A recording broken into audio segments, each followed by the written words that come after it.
So here are 5 unique autism behavioural symptoms that you definitely need to know. All that coming up.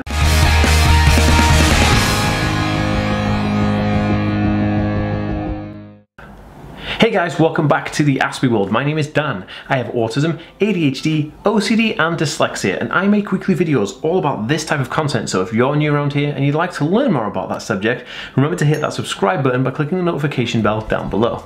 If you're watching over on Facebook, be sure to give this page a follow, and if you're on Instagram, make sure to follow this account for more awesome videos and content on autism. Guys, welcome back to the Ask Me world, where we think differently daily. What's up, different thinkers? Make sure you've downloaded my free autism PDF book from autismhacks.net. Super awesome. It's all about life hacking for people on the autism spectrum. Okay, moving on. Guys, stoked to be doing this video. I wanted to do a video all about unique behavior symptoms of people on the autism spectrum. Now, symptoms probably isn't the best word to use when we're talking about autism, because symptoms may imply that something can be treated and cured, but autism is not, curable. So, it's more of a trait or a characteristic or a behavior, but I want to put the word symptoms in there so you know what kind of I was talking about here. So, here are 5 of the most unique behaviors that I've ever come across, and I think that these are the really interesting ones that kind of really characterize people on the autism spectrum to a T, if you will. But anyway, guys, if you want to get me on Instagram and Twitter, make sure you hit me up. I always follow people and talk, and I answer all my DMs and messages. So yeah, if you want to hit me up, might as well. Cool, so the first one we're going to talk about, and this is the most unique list I have here, so the first one of these unique ones is not understanding jokes. Now, as an autistic person, people on the autism spectrum basically take everything literally, and they're literal thinkers, so understanding jokes and sarcasm can be super difficult and way out of reach. Actually, I'm living proof that this is somewhat funny for my friends, because my friends actually make loads of jokes and tell me that they're absolutely real, and I believe them because I have no reason to doubt them, and it's just ridiculous because I take everything at face value, as do most people on the autism spectrum.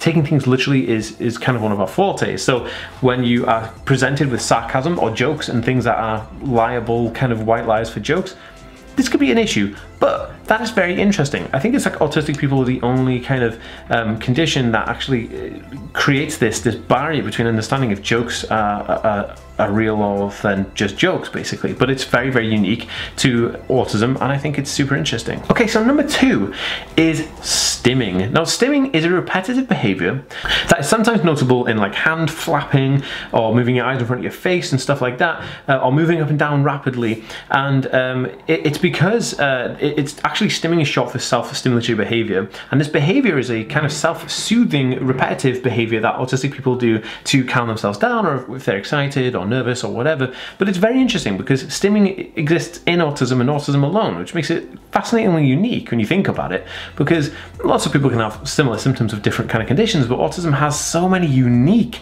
conditional behavior traits that are just so unique, and I just think it's absolutely fascinating. So stimming, super interesting. Okay, so number 3 is food issues. Now, having very particular eating habits and very peculiar eating habits and food sensitivity, this is caused by sensory processing disorder, which comes hand in hand with autism pretty much like 98% of the time. Now, autistic people will have very, very interesting food needs and very specific food needs, and this comes from the fact that the sensory processing disorder doesn't allow for the palate to be, hot and cold and squidgy and sloppy and all these kind of things. So sometimes things have to be consistently one type. Like, any parents watching this knows exactly what I'm talking about when I say the chicken nugget could be like the international symbol for autism, and I've said it a few times before, but you know what I mean. So in terms of food issues, it's very interesting because it's autism that's causing these food issues, but it's kind of like the textures of the food that's a sensitivity issue. But autism is a communication disorder, so if you're having like sensory input, that's all communication, right? And so if you're, if you have a neurological condition that impacts your ability to understand communication signals from sensory stimuli, then it's a no-brainer that food is going to be on that list, right? Okay, so number 4 is anxiety. Now, anxiety is a huge part of an autism spectrum condition, right? But anxiety from social situations can also lead to to meltdowns. So people with an autism spectrum condition will have anxiety, but it'll be more like a social anxiety, and an anxiety that becomes so overpowering it doesn't just cause a panic attack, it causes a meltdown, and it's like a really serious kind of issue that people on the autism spectrum will present, and then they'll be hyperventilating, and then they'll maybe cry, and it'll be an outburst of emotions. And it's just really interesting how anxiety really, you know, grips a person on the autism spectrum and almost dominates their life in certain areas of their life, which is absolutely fascinating.